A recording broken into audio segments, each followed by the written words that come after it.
your windows. Lock your doors.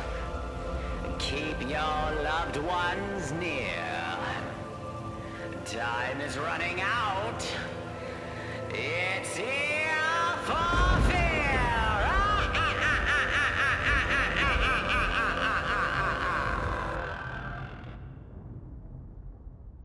This is Ear for Fear, and I'm Donovan. Hey, and I'm Rick. And this is the podcast where we talk about scary movies or movies trying to be scary. Today we're going to be talking about 2018's Gonjiam Haunted Asylum. Let's do a quick rundown of what the movie's about before we jump into it. An internet broadcaster recruits a handful of people for their horror web series. They are to explore this abandoned haunted asylum and stream it live on the show. To attract more viewers, the show host plays tricks on the guests, but things start to get out of hand as the evening goes on. They soon encounter much more than they expected as they inspect more of the nightmarish old building.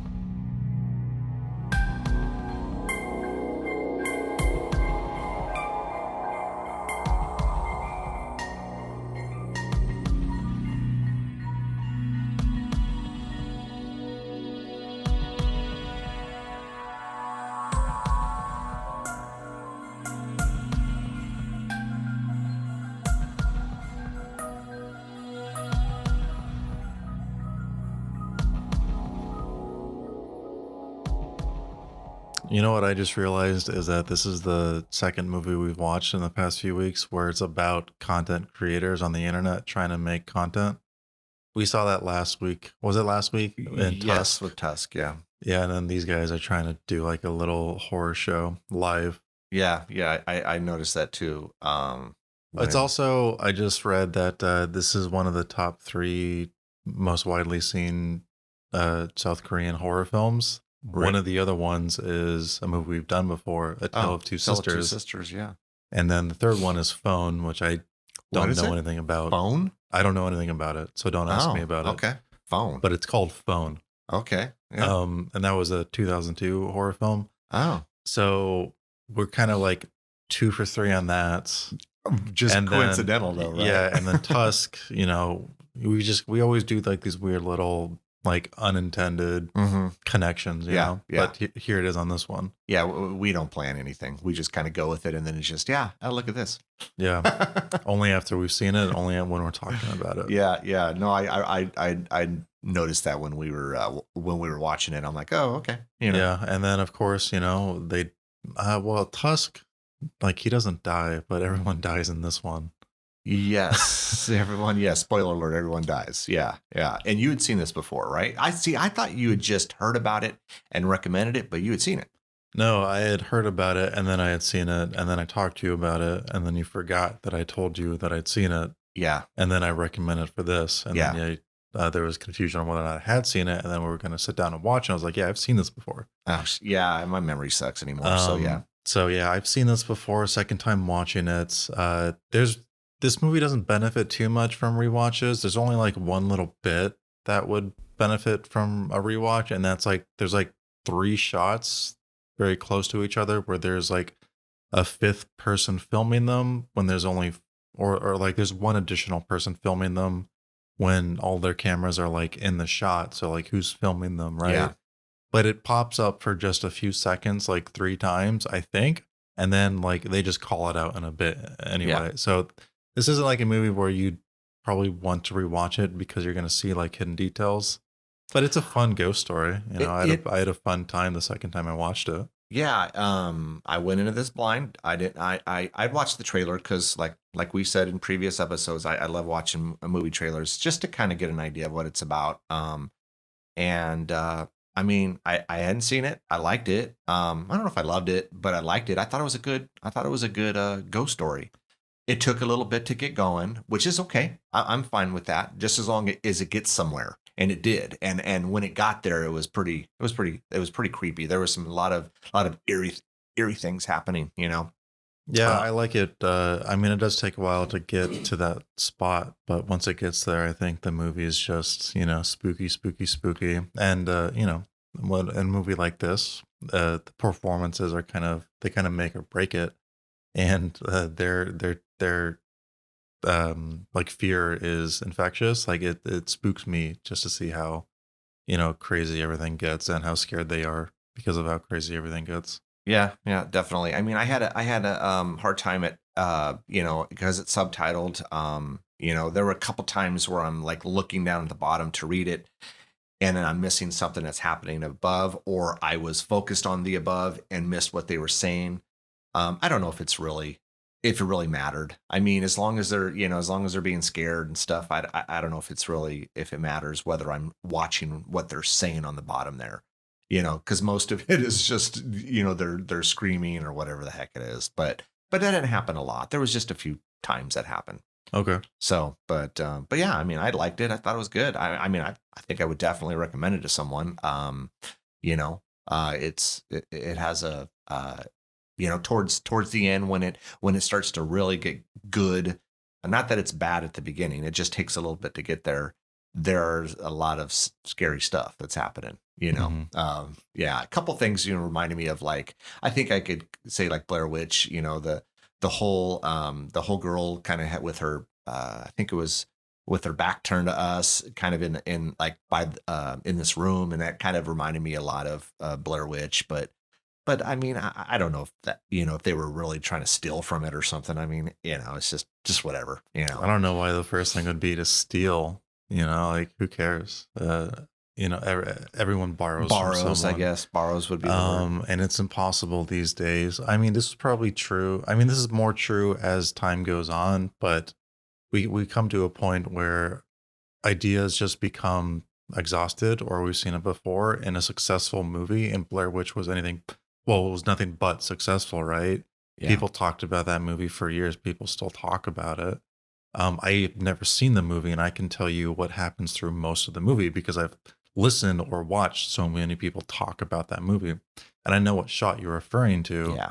I could have swore it wasn't with a girl, though. It was with a guy in a corner. It was a guy in a corner, but Right. it reminded me of this. Now, again, yeah, stealing is probably the wrong word. I mean, That's everyone just borrows. it's so harsh of a word because it gives intent. Like, they saw this one thing, they took it, and they did nothing special with it. It's Yeah. so harsh. Yeah, a lot of people. I mean, we've talked about this before. A lot of directors in general will borrow from other stuff. So yeah, I probably used the wrong word there, but that's what it reminded me of. It was almost like the room that they kept talking about during the movie. What was it, 402 or something? It just reminded me of 237 with The Shining. Mm-hmm. Other than no other reason other than it's just a room that they said a lot of bad shit, happens in. Yeah, and as someone creating a story, what you want to do is you want to draw attention to a very specific spot, create build up or set up, and then pay it off. And that's what they do. And you focus your attention on one thing, like a gun on a mantelpiece or something, and then the gun's going to fire at some point. So you say room 402, a lot of spooky stuff happens. When they go near 402, you're going to expect spooky things to happen, and spooky things happen near and in that room. Yeah. So of course you gotta do something. And what's the easiest thing to do than to choose a specific room? It could have just as easily been the director's office, Yeah. But for this one, it was 402. What was 402 again? What was it? Was that like a room where they did like experiments or like I'm not sure. Treatment or something? I can't remember. I don't remember. This movie has like one twist that's pretty obvious in the film where the crew, horror times, is that what they're called? I think they're called horror times. Yeah. They're setting all this stuff up. It's obviously fake. It turns real, but there's that twist. So everything we've seen up to that point has been fake, and then the movie, turns it into very real things. So there's like things that get mixed up in my head, particularly when it comes to the rooms, because there's a few that they mentioned specifically. You've got like the shower room, the lab room, the director's office, and then like one or two other rooms, but I forget what 402 was specifically. I thought it was some sort of treatment room or something where they did treatment or something like that. I can't remember, but I thought that was the case. Yeah, I mean, we know a lot of. I mean, first of all, it was almost impossible for anyone to get into the room. It was almost like the room was saying, doesn't want anyone in there because it's not going to end well for you. And it was almost like they had to almost cut it down, take like some sort of saw and like almost like cut into the thing just to get the damn thing open. You know? No, that doesn't work. Nothing opens that door Until the door decides it wants. Yeah. Yeah. And it's always interesting, these types of horror films or these ghost stories, you know, is it the what do you call it? What do you call like a house or whatever? You know what I mean? Is it the building that's the spooky thing, or is it the ghost within the building that's spooky? Oh, I see what you're saying. Is it the building that's opening the doors, or the ghost that's opening the door? You know, so and it's always interesting in these ghost stories because there's like, what's the logic here? Like, you know, with like a person, you'd be like, okay, they're doing this for this reason, you know, but for a ghost, and they almost seem to be omniscient, kind of like it almost seems like ghost is God in this building. They could have opened that door whenever they wanted to. They could have killed these people whenever they wanted to.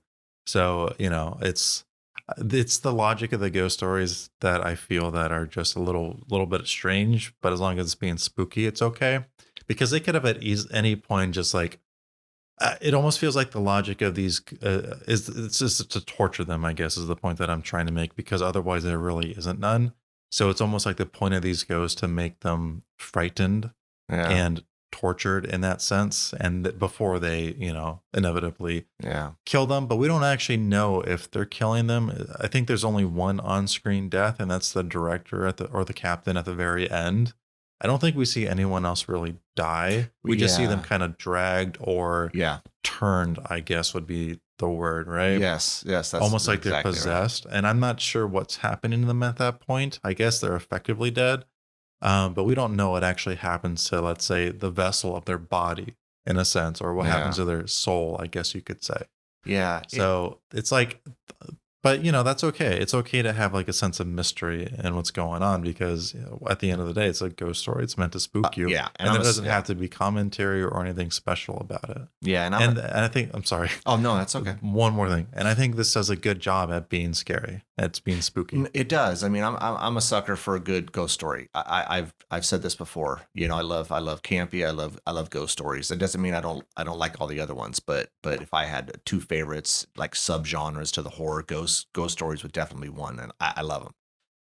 And it's fun. It's funny what you're saying. It's because, I mean, if you go back to other, say, previous movies, you know, the Poltergeist, whatever it is, they all seem to have different, you know, the entity makes me kind of think of this right now, where, you know, I mean, you could even say The Conjuring, you know, they all seem to have different rules as to how the ghosts, you know, like you go to a home, like say in Poltergeist, you know, all these things are happening because these homes were built on top of a, you know, like a graveyard, you know, and so now they're being haunted by the spirits of this, you know.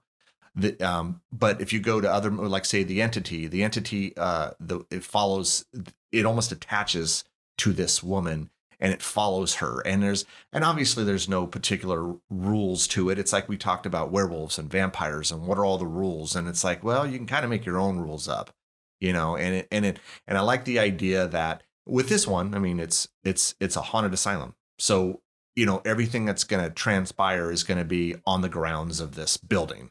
In the building, as we saw in the movie, on the outskirts of the building, kind of in the, I don't know, the forest or whatever the hell that was, right. you know. Yeah. So like it extends beyond the barriers of the building. It's almost like there's like this sphere of influence that these ghosts or spirits have.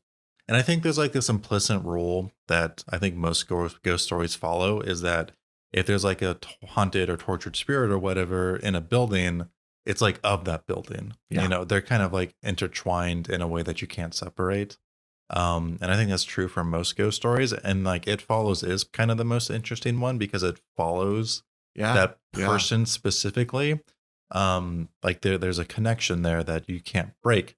And then there's like another movie, like The Ring, you know, that's also kind of tied to one person, but through a videotape, you know? Yeah.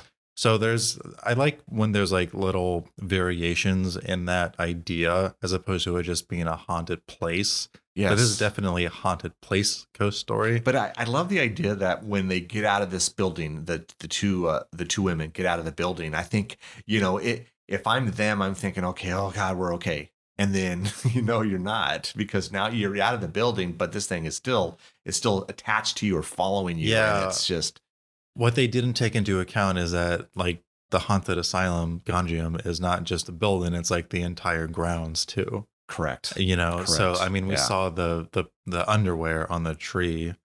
I'm assuming that's some patient's underwear. So Yeah. I mean, just that there is like this physical thing that the sphere of influence isn't just the building, it's everything around it too. Yeah. So I think that was a very clever little marking that they had. yeah. And it was a funny moment at the time. Like the first 30 minutes aren't trying to be very spooky. They're trying to be a day in the life of, here's how these people are. And then, if you care about them or not, at least you'll understand them a little bit before Yes. everything starts to happen. And it's just really smart. Like this is good. This is a solid ghost story for me. I think this Yeah. is, it's not perfect, but it's very, very, very, very good. Yeah. Especially when all it's trying to do is be a roller coaster to feed you in a bunch of like spooky stuff. And this movie's Mhm. spooky. It just takes like 45 minutes to get there. But And that's okay. I'm we've fine done with that before. Yeah. The Oh, others is like that too. I can't think of any other movie at the top of my head. I mean, but- the Changeling has, the Changeling hits you, kind of at the beginning, but it takes a bit to get there as well. I mean, I'm okay with all that. I think the suspense, of a ghost story and building up to, this climax or, whatever you want to call it I'm perfectly fine with it. I have no issue with it at all. My only issue I think I had with this, and I think I was telling you this when we were watching it, was I couldn't tell who was who sometimes. And I think it's because it's dark, it's at night, and they have, of course, most of it or all of it, it's filmed on like one of those, what was the camera called that they were using? The I forget what they're called. GoPros, yeah. And then the fact that they, that the camera would get hit and it would freeze up. And I get what they were doing with it.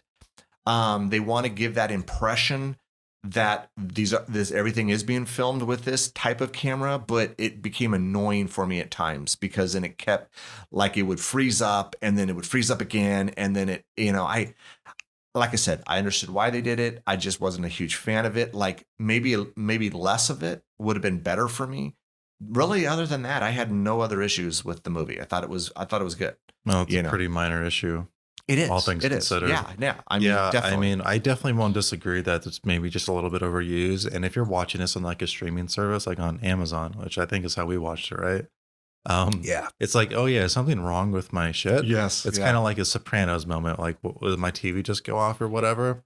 But no, it's it's supposed to simulate the live broadcast they're doing, as opposed to like getting confused with the characters. I think it's very like I got confused the first time I watched it too because it's almost like a gendered separation. There's 3 girls and 4 guys, and it's like, oh yeah, all the guys are in on it, but no, one guy is a guest. And for whatever like superficial reason, that's how my brain worked. I was like, oh yeah, all the women are the guests, all the guys are part of the crew, but it's not. And I think that one little slip up in my brain screwed me up my first watch. I was like, okay, so who knows that this first part is fake? Yes. And the only people that know are the captain and those other 2 guys. I don't actually remember their names. I don't remember their names either. But I asked you because I forgot there was. See, that's where I got a little confused too. I forgot there were 7 people total. I thought there were 6, and then the captain or the guy who who's running this all, he was in the tent outside of the building, and he was because he's monitoring views and all these other things that he's doing behind the scenes. I forgot there were 7. And I'm like, what the hell? There's 6, And right after the movie starts to pick up and do the real spooky stuff, like this isn't like staged anymore. They send 2 characters out to room 402, and there's like no overall convincing that's going on that everything is real now. The only people who think that it might be real are the ones who were convinced everything has been real up until this point and have experienced more things. And then the guys who staged it. And there's only 2 on the building. Then there's Charlotte, and then there's that other girl. So it's contained of 4 people basically that are getting the brunt of it, and then 2 of them are in room 402, not really doing much. So there's like this weird sort of disconnect between the characters, and then you kind of forget about the other characters where not a lot of stuff is happening. And that's what happened to me too. I was like, oh yeah, there's still 2 more characters, and nothing's really happening to them right now. And it's kind of like that for them for most of the movie. It's not until like the very end where things start to happen to them. Yeah. You know? Yeah. So yeah, there's essentially 3 parties at one point, a group of 4, a group of 2, a group of 1, and then a group of 4, things start to happen to them, they get split up.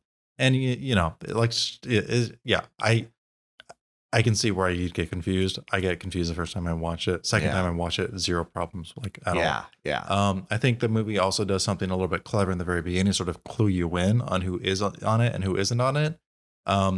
Just by the fact that the opening sequence where they're meeting each other for the first time, you've got the 4 people on one side of the table and then 3 people on the other side of the table. And those 3 guys, those are the ones part of Horror Time. They even introduce themselves as such. And those are the guys who are going to stage everything. Everyone else is a guest on the show.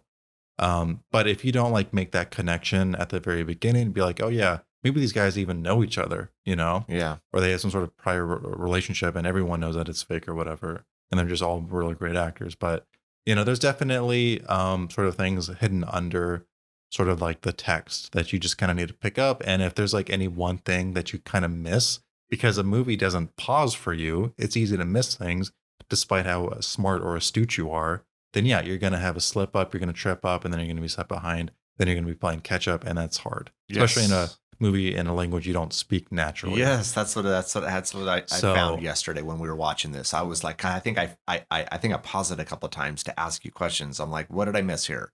You know, so yeah, you know, I mean, but I mean, you know, maybe that's a good thing. You know, I mean, if you watch it the one time and you like it, and you watch it again because you pick up. I love rewatching a movie and picking up things that I missed. That's great. I love that. That's a sign of a good movie. You know, and you picked up a few things. I only picked no. I said no.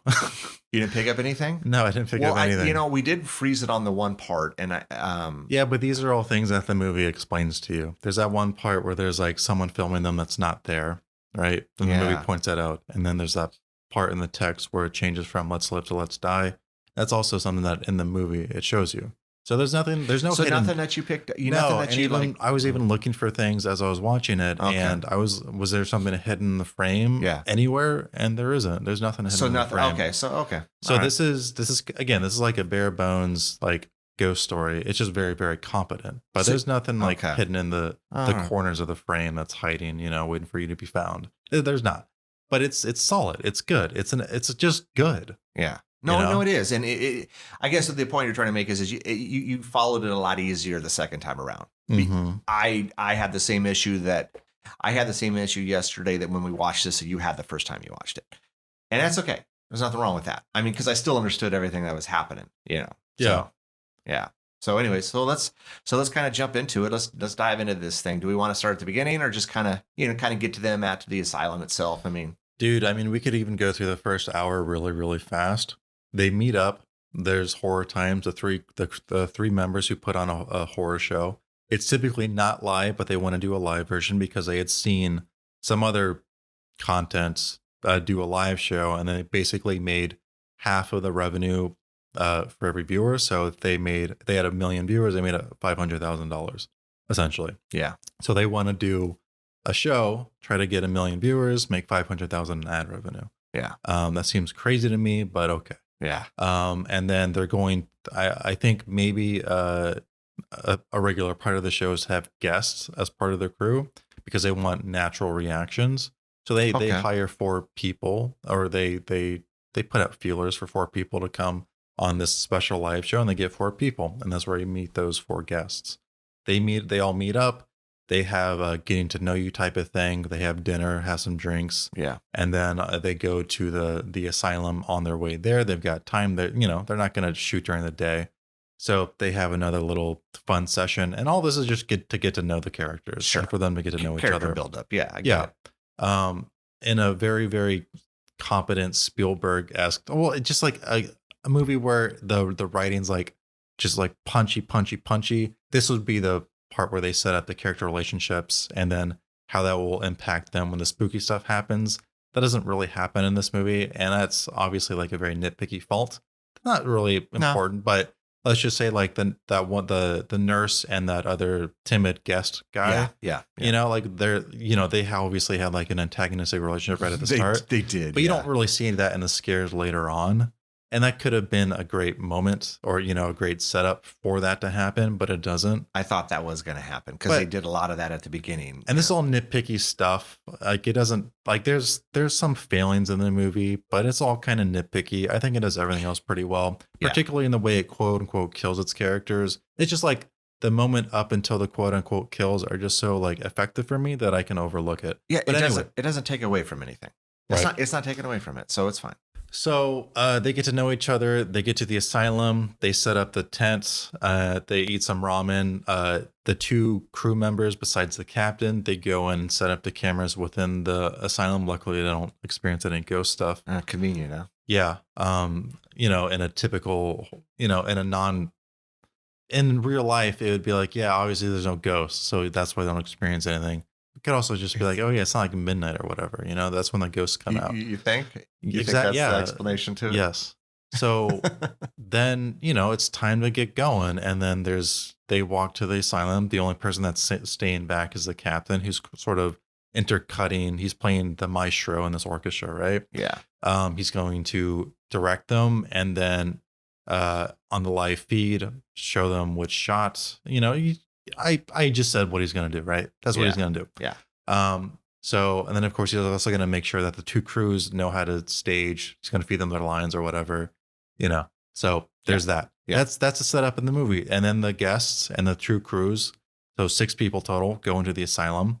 And then the first bit, maybe the first 3 setups are all fake.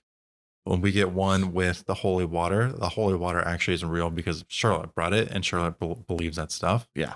The second bit is something with the director's office, and this is set up for future scares that they're going to set up with the doll and introducing the characters of the asylum. There's really just the doll and the director.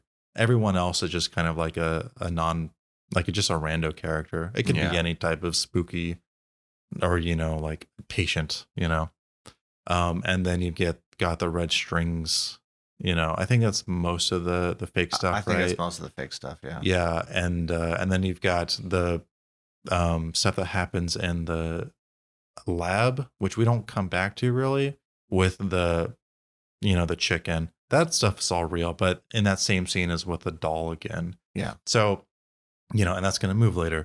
So that's the first half of the movie. That's like the first 45 minutes. Yeah. It's them getting to know each other. It's the horror times show putting on fake scares for the guests to react naturally because they don't know it's fake. Yeah. And then for that to devolve into like, now they can't explain the real stuff that's happening. Exactly. And the guests, they've already been wound up at this point with the fake stuff, but now real stuff is happening. So for them, it's even worse. So that's the bulk of it, right? Yeah. And then we get to the good stuff. Yeah. We get to for sure. Anything important that I might have missed? No, I think you touched on most of it. I mean, nothing that's like, super important. I mean, Charlotte, we know is, I think in the movie they talk about there's 7 places in the world that are, 7 scariest places in the world. And Charlotte, who is part of this show, has been to 2 or 3 of them. So this would be her third one. Her third one. So she's she likes this type of stuff, and the other ones, I mean, all the other characters, they're fine.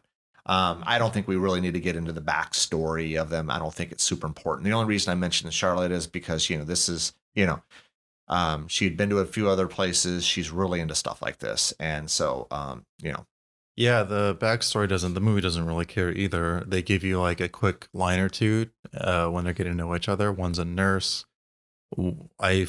That's all I remember. That's all I remember of her. And it's like, why was that? Charlotte knows like really likes scary things. The other guys just kind of like want money, and that's kind of like literally their only motivation. That's it. Yes. Then there's that other one who is carrying the camera a lot of the time. I forget her name, she's kind of filming her own thing kind of for the show though. So maybe she kind of knows that it's fake. But that's never like really established. So, and then there's the guy who's the guest and we don't know too much about him, but beyond him being timid or whatever. So yeah, like the movie doesn't care about their backstories either. Not too much. I don't understand. The nurse, to me is like, why was that even relevant? Is she doing this because I don't know, is she going to school? I think she was like I think she was going to school, right, to be a nurse. So maybe she's doing. I don't know. Well, It just wasn't important.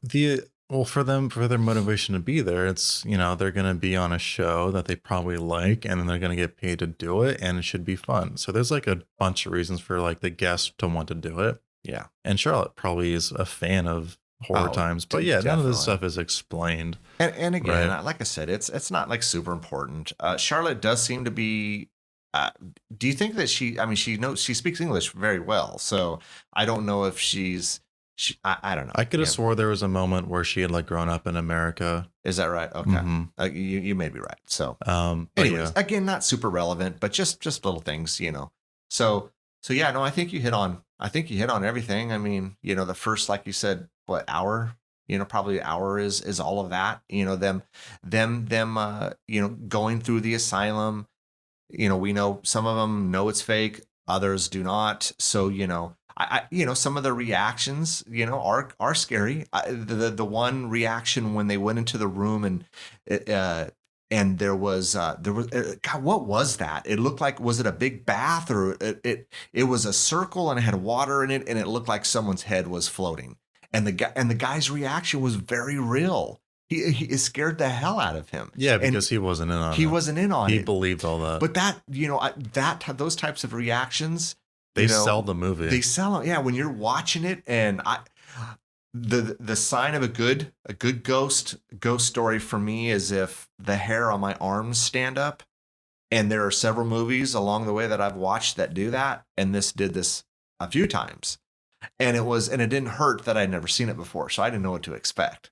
So, that's a good thing. That's a good thing. A big strength of this movie is that the way they film it, they always have a camera on their face for every single character. Even the captain has one throughout the entire film because he's got a camera at his desk, and then he'll later have one on his chest. And then, of course, they have hand cameras, either GoPros or actual video cameras that they're carrying around too. And then they've got a POV shot. So this movie does a very cool thing with its premise and always being able to capture whatever shot they want, basically. So you're also always going to see their reaction, and you're always going to see it right up in their face. Yes. So it's very, very smart. Yeah. You definitely feel their fear. And the actors, like I said earlier in this episode, they do a great job of selling that fear.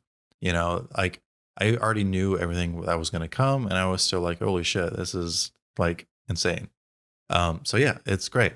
So when the spooky stuff starts to happen, I believe is in the room with the weird coffin type things, right? Yeah. Is that where the first real stuff starts to happen to everybody? Yeah, because we have the one guy who's in on it. He sticks his arm in, and he pretends that it's pulling on him.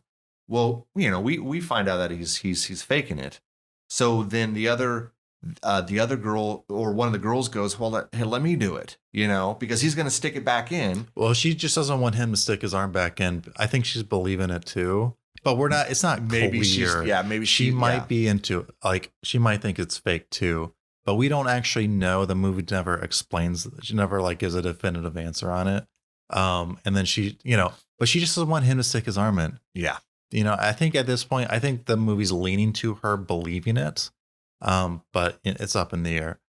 So like obviously they don't want her to stick her arm in. No, because they're gonna give it the game. Yeah. But she sticks her arm in anyway, and then there's a pause there for a second. Like, there's a long she found beat. us out. Yeah. Yeah. And it's like, okay, yeah, the jig is up, but then her arm is pulled Yes. and she can't get it out, and then she pulls it out finally, and there's a giant there's three like scratches. Yeah. Yeah. And then and now like for the audience, for them, and then especially for the crew, like this is all real now. But it's real in a sense where it wasn't before, because now there's like bodily harm on this character. You can't explain that. And then like a second later, Charlotte's scarf gets like blown up. Yes. Like someone like put their arm underneath it and flipped it upwards, you know? Yeah. And this is where the movie becomes like really like, man, my eyes are starting to water scary. Yeah. Like and everyone is freaking out. Everyone is yelling, screaming. They're starting to run away. They can't explain it. Like, this is just so scary, so spooky. And this is exactly what the last hour has been building up to, and it's been worth it. So where was the scene where there was like some sort of writing on the wall? Have we gotten to that yet? Because That's already happened. It's already that was happened? during that setup where they're kind of like introducing all the rooms. Okay, because I know the writing said, one thing, and then later on, it's there's clearly different. Charlotte graffitis the wall just to say Charlotte fourth. Maybe we got it wrong, and this is the fourth, CNN sevens, blah blah blah. Yeah. Instead of the third. It doesn't really matter. Yeah. But she says Charlotte fourth, and then underneath it there's previous graffiti in red that says Let's Live. And then, that's gonna change to Let's Die. And we're gonna see that like right now. Because Charlotte's freaking out, she's crying. Yeah. And then she comes back to that spot. And now the text has changed to Let's Die. Yeah. And she knows it was Let's Live. Yes. She marked it. She marked it, yeah. The movie does a really great thing about making sure those two things connect and line up. So yeah, it's changed. Like you can't explain that either. So she wants to get the hell out of there. Yeah, she's definitely freaking out. Her and the other girl, and I forget her name. The one, I think she wears the ball cap or something, and she's the one with the camera, and so yeah, they're freaking out here, man. They want the hell out of this place. Yeah, they do the sensible thing and leave. And they go out, and then we don't see them for a bit because we're then going back to the crew, and the crew's like, okay, we can't explain that. Can you explain that, Captain? And he's like, no, that's very, very weird. But he's this whole time, it's like he does not care. He doesn't care about really what happens to any of them inside this asylum. He is all about his views because we see him over and over again looking to see how many live streams he's got going on. And he wants to hit 1 million. It's more money for him. So this is really what this boils down to for him. Do not mess up my show. Do not mess with my money. That's really what this is for him. And he's fucking, they're the puppets really in this thing. Yeah. And I think that's almost shaky ground for any other movie. Like, oh yeah, money is a big motivator or whatever, but it's only $500,000. Like, who cares? And you just saw some things you can't explain. I know you've done this before and you don't believe in any of it, but when like one of your guests get like her arm cut up, maybe that's time where you call it quits, right? Yes. I think even a non-sensible person would be like, okay, maybe the writing's on the wall, it's time to end this, especially when your whole group has been like split up and you can't even account for some of them, like 2 of them out of the 6. It makes for, though, in his eyes, though, makes for a damn good entertaining episode, Yeah. And we could say $500,000 is a lot of friggin' money. I mean, so, he wants this money. And so, he's just gonna let them kind of do their thing. And I know he's telling the other 2 guys, hey man, keep doing this. And then I think at one point they go, hey, kind of like off camera where no one else can see, look, we decided we want more money for this. And he looks over at the views and he sees them skyrocket and he's like, that's fine. I'll give you more money. Just keep doing this, And then it gets a lot creepier. And you can't explain these things because none of these other guys aren't on the other things that are now happening. They're scared. And they are freaked out and they have nothing to do with any of this stuff. Right. And the only thing that kind of keeps them going is because they're almost done anyway. They need to do like 2 more things and then they're done. And they're supposed to be, But on the very next thing they do, the room goes crazy. Things are, there's like is that the wheelchair scene? Yeah. Yeah. And then everything starts like going up into the ceiling, then being thrown around. Yeah, it's good. Yeah. And then the one guy gets hit. He gets clocked. Objects are flying all over the room, and he gets. He gets. They both get hit. One gets hit by a thing, and the other one tries to run away. Then he runs back, and then I think he gets like hit, like thrown almost, and then so they're both kind of like knocked out for a bit. One is just knocked out for much longer. Yeah, and then the other one meets up with the 2 in 402, right? Yes, well, yeah, because they have no idea at this time that anything is happening because Charlotte and the other girl, I think they eventually have gotten out of the asylum, but the other 2 who are trying to get this 402 door open, they have no idea what's happening. So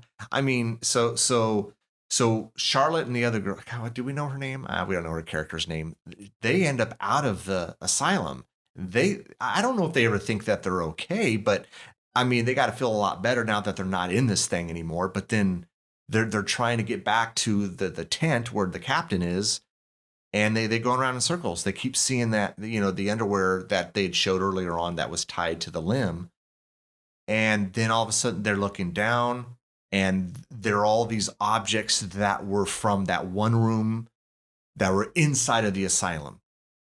And so Charlotte's, she was already panicking, but now she's at another level.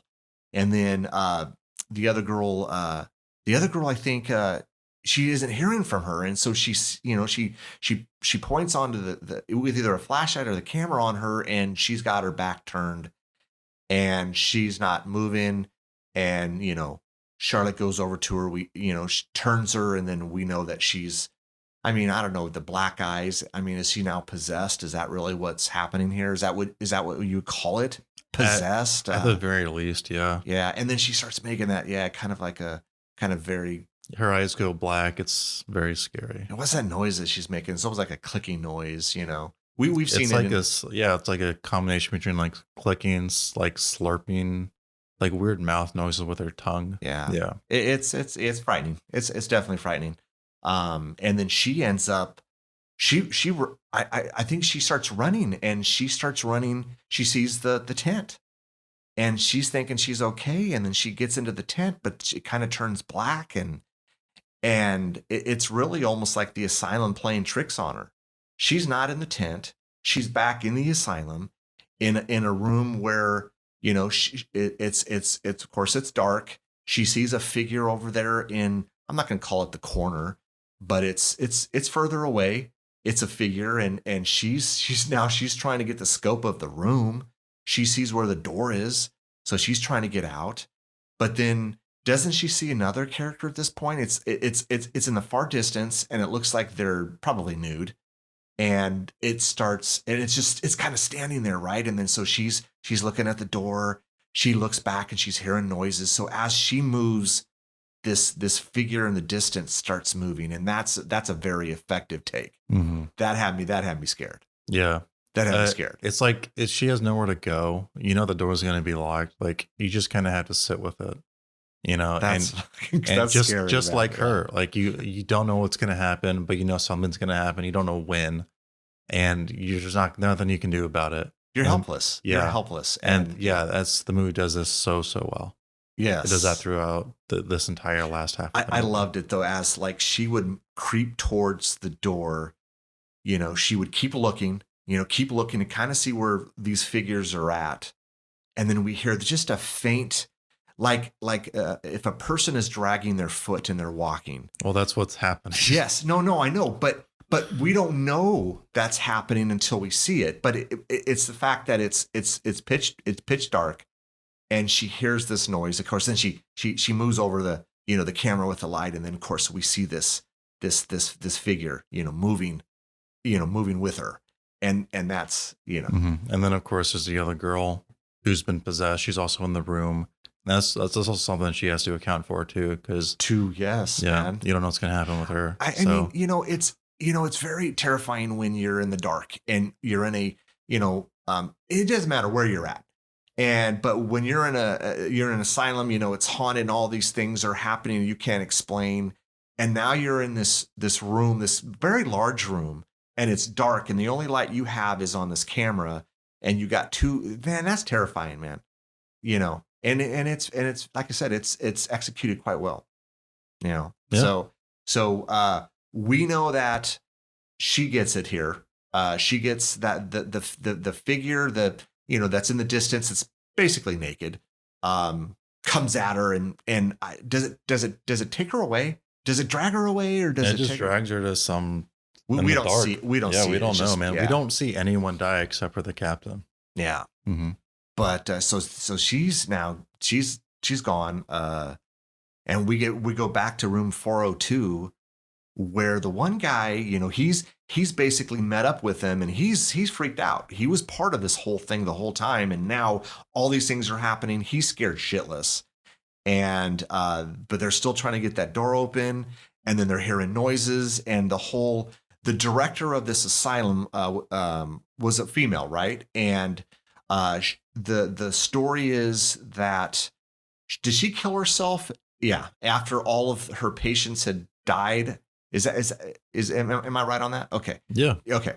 So, but she loved ping pong, which I thought was kind of an interesting tidbit. But she loved ping pong. So when anyone gets close to this room 402, because other people in the past have tried to open the door, and they always hear usually a ping pong ball noise, which is kind of an interesting noise. It's kind of scary in its own right, because it scared the hell out of me when they all of a sudden start hearing noise, and then the ping pong ball comes out of the dark.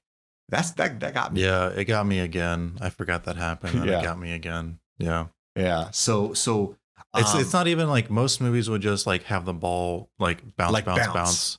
This is just like thrown straight at them. Yeah, it comes out of the black too. It's like, super scary. Remember the changeling when the ball comes down the stairs. It's just such a well executed scene. And this is just literally the ball is out of the dark, and it got me. Yeah, it got me. And then then does the room open at this point? The 402? Does the door open on its own? I don't remember. Gosh, yeah, but I mean, they end up in the room, and and they're trying to figure out where the hell they're at. They can't find any sort of door, but they're hearing water. Yeah, and then they're kind of transported to what probably be like the bath. Like they're in the bath, like in the bathtub, basically. Yeah, but that giant pool of water. How did you take that? Is it almost like they're upside down, or yeah? Because the water was for their point of reference, like they're underneath the water, and then if they were to look up, that would be the top of the water, I guess. I don't know if anything I just said made sense, but yeah, they're in it, but they're not like in it. It's almost like if the water just transported you to a different room underneath it, Yeah, it's weird. And then we get like a really cool bit where one character's describing what he's seeing up on top of the water, but we don't actually see it, which is really, really, really scary.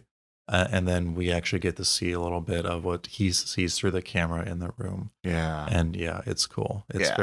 All this is terrifying. It is, because we get, which I think I've seen before, where he has the camera on it and he can see a figure in the distance. And I think it's I don't know, God, I can't remember. Was it a woman? And it was like a schoolgirl almost. Was it school? And then he puts the camera down, and then he doesn't see anything. Puts the camera up. We've seen this done in other movies, but it's still one scary. of my favorite things that happen in any sort of movie ever. Like this is so effective. Is there's like shots that goes to their not their POV, but of their face, and there's like hands in front of their face, and they don't realize. Oh my God, I forgot about that. And then they pull away, and then we do get that like 3 or 4 times, and then the last time it happens for 2 of the characters, that's when they're like possessed or transformed or whatever. Yeah. Their eyes turn all black. The hands being there and then pulling away really fast is so scary in a way that I can't describe. But it's very effective. Yeah. And so what happens to him? Do we know? I think the same thing happens to him. He gets turned. He gets possessed kind of like they did. But he gets turned last, right? Yeah. And then that's that would suck, right? Right. And then he knows there's like a bunch of people in there too. And it's like that. It's inevitable. Like, something's going to happen to you. You're here with, say, 2 people, and they're okay, and they're in the same situation you're in, and all 3 of you are stuck in it. And then all of a sudden they turn and you're the last one. That's just a shitty feeling, because you have no door. Water is above your head. You're in some, you can't even explain where you're at. You're seeing figures, and the 2 people that you were with have now turned. That's a horrible feeling. Well, you're at the whims of these spirits or this building or whatever, and there's nothing you can do about it. You can only just wait until that helplessness. It's like, sucks, and then you're watching everyone else effectively die, and it's just like, when's my time now? And then the entire time you're just scared shitless, and it's terrible. Like these spirits or these ghosts are just kind of fucking with you. Like, they can get you at any time, but they're going to do it on their own time. Yeah. And that's what's even more scarier, And so, So really at this point, they're all gone except for the captain, right? and he's pissed off. No, there's the knocked out. There's the one guy who got knocked out. Mm-hmm. Forgot about him. Yeah, see, I forgot about him. Okay, so he's still alive, but we don't see him really until the very end. So let's go to the captain, because the captain now is pissed. They have said, the one guy had said a little bit earlier that, look, the earlier stuff was fake. So we know, and we found this out later, I guess. Once it's anything, any words of fake or not real happens, then does the show just, the stream itself, just whoever's hosting it just stops it? Is that how it works? So there's an admission that everything up until a certain point has been faked. And then, so the audience has probably only seen like one real thing. But they're just going to assume it's fake too, because there's that admission of, yeah, everything has been fake so far, but only one real thing was actually shown on stream. But everything after that has been, it's not on air anymore. It's been cut. So basically you get that admission of guilt, and then there's no more stream. And then does it just cut off? Is that how it works? I don't know. Okay, I just wondered. I'm just curious. Like, is that like some sort of like rule or something? It's like, okay, once we know it's fake, that's it, dude. Because it went from like 1 million viewers to like, I don't know how much it was, 5 or 50 or something, 500. It was some low amount. But he's pissed, and so he, we see him put on a camera, and he's running towards the asylum because he's got, he's not happy with this, but he's got his drone, right? Mm-hmm. And now I asked you about this, and because I couldn't tell what this was, but he had saw like a figure in the window, and I was asking you, what is that? I couldn't make it out. Well, he saw himself get strangled, and the movie, like, there's obviously a weird time dilation, spatial shit going on in this movie. I mean, so you don't know what's really going on. Yeah. And that's like the point. Like, why would I tell you? Like, I know. Why would I tell you that? Oh yeah, that's him being strangled 5 minutes from now. No, I know. And so I just couldn't make it out what it was. And so, yeah, no, I'm glad you didn't, of course. And I knew you wouldn't, because you don't do that. But yeah, we couldn't make it out. He gets inside there, and he ends up in, I mean, what room is he in? Is he in the same room that I believe Charlotte was in? 402. Is he in 402? Mm-hmm. Okay. So he's in 402. He's not seeing anybody. And then he's looking around, and all of a sudden he's standing there, and he's of course in the front of the window that we had just seen a few minutes earlier. And this figure, and the back is turned to him. So this figure just floats across the room and bumps into him. And what a scary ass feeling that would be. Mm-hmm. Dude, I'd probably shit my pants. Yeah. I would probably shit my pants it's if terrifying. that happened. Yeah. And so, and it's just the whole floating thing, and then just. Well, it's also floating in a way that's floating itself is natural, but it's so smooth. Yeah. Like, it would never be that smooth in real life, No, Yeah. it wouldn't. And so he is freaked out, right? And so I think it's almost like he's frozen. Like, I don't know if you ever had a such a scary dream in your sleep where it felt so real that you slightly wake up and you can't move because you think you're still in it and it's real. I've had those dreams. I don't know if you've ever had those, Donovan. I've had something like that, but you're also kind of describing sleep paralysis, for people like wake up and they see like figures at the edge of their bed, but they can't do anything about it. Yes, thank you. Yeah, and that's and I don't know if that's what he felt, but that's I think if that happened to me, that's probably the best way I could describe it. I would be shocked. We see all these movies where people get scared and they act a certain way, and we know it's just a movie. But in real life, if something like that happened to you, you'd be frozen. You wouldn't know what to do. And his reaction was real to me. You'd also just want it to not be true. Yeah. So there's like a lot of things going on in your brain at that point. You don't want it to be true, but something happened. And you need to like confirm like which one it is, and you don't want to know what the answer is. Yeah. And he's there. And then we start to see the feet of this I don't know, this ghost or this person or whatever, and it starts to turn to where now they're facing it's still to his back, but it's their front, and and he gets it. And it's very cool. Yeah. It's a very cool scene. Yeah, he You know, dies. very- He's the only one very- we actually see die. too. Yeah, very scary. Yeah, I mean, that was great. And then I forgot, and I had forgot about the other guy who had got knocked out, but we see him now. He wakes up, and he, you know, his face is all bloodied. He got hit pretty hard by whatever it was, some object. But he's you know, he's still dazed. You know, he gets up, he's dazed, but he's strapped to a wheelchair.